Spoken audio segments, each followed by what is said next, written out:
Is there such a thing as ultimate phone design? That was my first thought as I held the new Samsung Galaxy S25 Ultra and turned it over in my hand. Surely it's lost a bit of identity as it shed the last vestiges of Galaxy Note design and adopted the more familiar and blockier look of its Galaxy S breathing. The Galaxy S25 Ultra looks not only more like all other S25 phones in the lineup but more like an iPhone than ever before. I don't consider this mimicry. Instead, as I noted above, there may in fact an ultimate smartphone design, and for the Ultra line this shift was inevitable. A moment of sadness, though, for the once iconic Galaxy Note that owned the flagship designation in both looks and functionality. It was the only smartphone virtually industry-wide that included an integrated stylus. Somehow, Samsung has managed this slimmer, lighter and squarer makeover without losing space for the S Pen, which alone is an achievement worth celebrating. However, people are done talking about the new design, including a slightly larger screen than the S24 Ultra. They will likely become obsessed with the deeply integrated AI experience. With the S25 line, Samsung has effectively blurred the lines between Galaxy AI Bixby's system-level AI actions and Google's Gemini's generative AI capabilities. And Samsung isn't shy about presenting its partners' capabilities. They are accessible through a long press of the power button, and while the connections between Gemini, Google's apps, and Samsung's apps isn't always seamless and automatic, when it works, it's smooth and quite useful. There are promises in here of a deeper understanding of you by watching not just what you do on the phone but how Samsung connected wearables like Galaxy Rings, Galaxy Watch and SmartThings accessories gather data and understanding of your physical and smart home-based activities. Ultimately, that information is presented as part of now brief home screen widgets that give you, among other things, morning and evening briefs.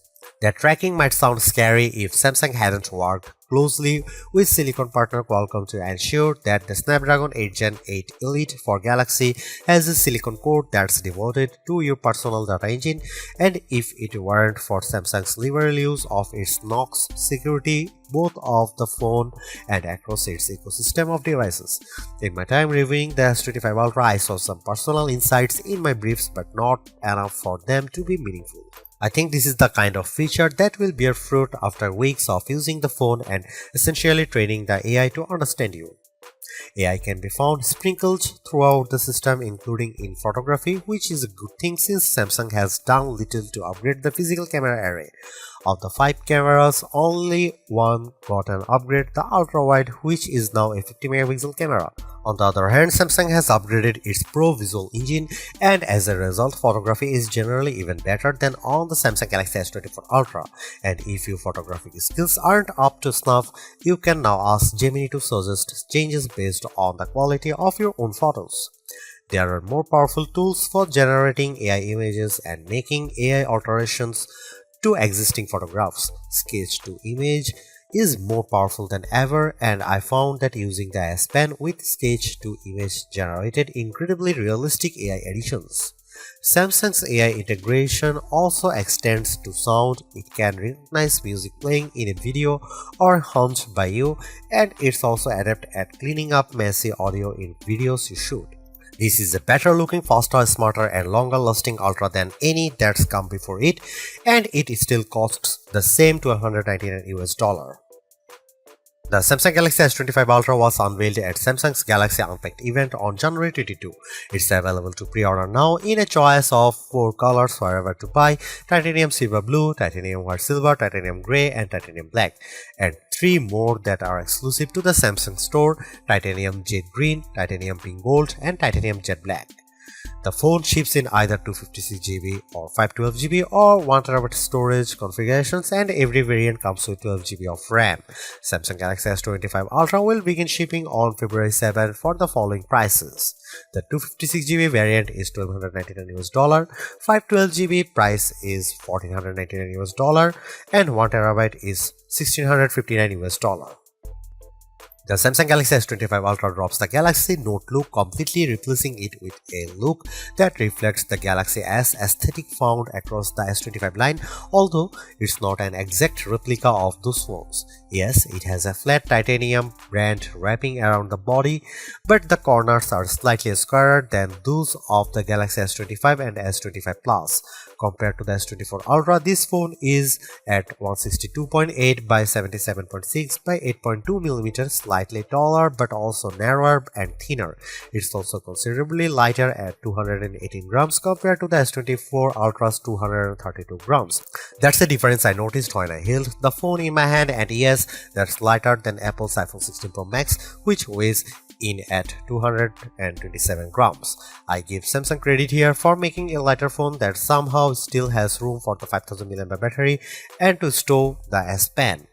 Despite the significant changes alteration, there aren't a lot of other design changes. The volume rocker and power sleeve or Gemini button are in the same relative position, while Samsung has shifted the antenna cutout from that side to the top of the opposite edge. On the bottom is the same USB-C charging and data port, a wide slot for the base speaker, the S Pen slot, and a SIM slot. That last slot is notable because while Apple's iPhone line in the US only offers eSIM support, the S25 Ultra offers a standard SIM and eSIM and includes dual SIM support. While the S25 Ultra's body is titanium, the front and back are swaddled in Gorilla Glass Armor 2, which includes the extra protection of ceramic.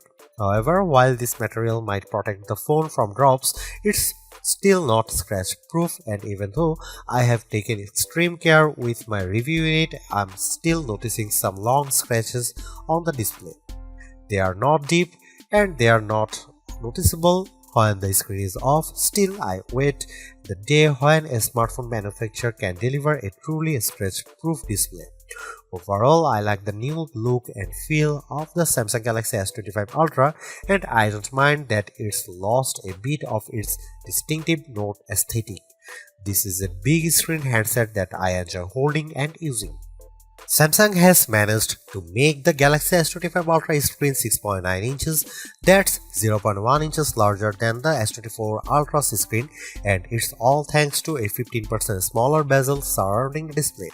This change to the screen size is almost the full extent of changes between the S24 Ultra and S25 Ultra. It's still a Quad HD Plus display that's capable of running 3120 by 1440 pixels, which is higher res than the iPhone 16 Pro Max's 2868 by 1320 Super Retina XDR display. You won't see that S25's Quad HD Plus resolution though unless you dig into setting and switch from the default Full HD Plus resolution, and there's a good reason to leave well enough alone, as the Full HD Plus resolution looks excellent in most situations and you will get better battery life by sticking with the lower resolution. This is still an adaptive refresh rate display, auto switching from 1Hz to 120Hz on an as needed basis.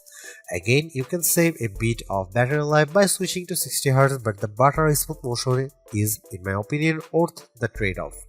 There is one notable update that's not to the display itself, but the display is where you will see it. ProScaler is an image upscaling technology adapted from Samsung's TV Tech. The ability to upscale any lower resolution content is powered by silicon and might come in handy if, say, you are playing an old game or watching an old video on the Quad HD Plus screen.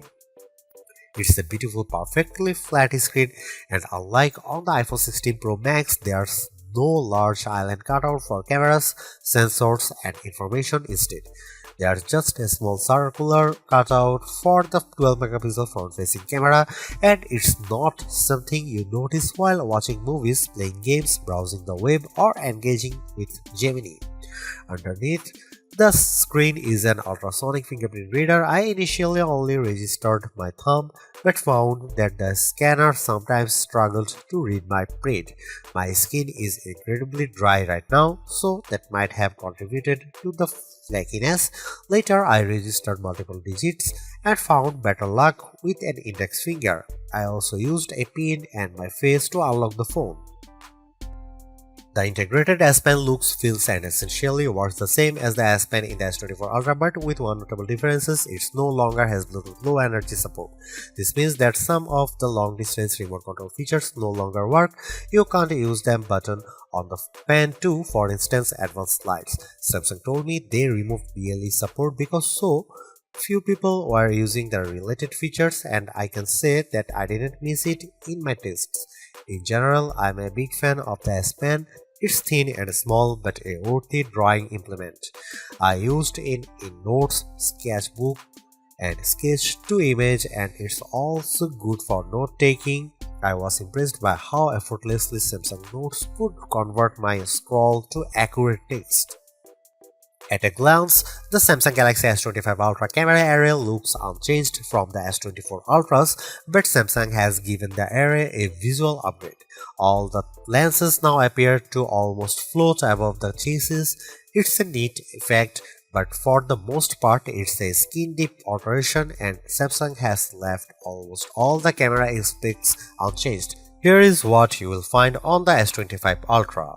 You get the same 200 megapixel main sensor, 50 megapixel 5x telephoto, 10 megapixel 3x telephoto, and 12 megapixel front shooter found on Samsung's previous Ultra model. The only new camera of the bunch is the 50 megapixel ultra wide. More pixels here mean better low light performance for ultra wide shots and more detailed macro shots. As evidenced in my test, this is mostly because the camera defaults to bind shooting, which means it's combining roughly 4 pixels for each one in the final image. Similarly, you will do most of your 200 megapixel main camera shooting in a pixel binned 12 megapixel mode. Here are some camera samples of Samsung Galaxy S25 Ultra.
The Samsung Galaxy S25 Ultra is the best Android phone you can buy right now. Interacting with AI has never felt more natural or useful. In addition, the phone's gorgeous screen, helpful S Pen, solid battery life, and class-leading power all contribute to Samsung's most well-rounded offering. Top-tier cameras with exceptional zoom merely top it all off. You can get a similar overall experience from the Galaxy S25 Plus and the Pixel 9 Pro XL for less money, but with a slightly smaller screen and without the stylus. For anyone seeking the ultimate Android phone too, the Galaxy S25 Ultra is our editor's choice winner.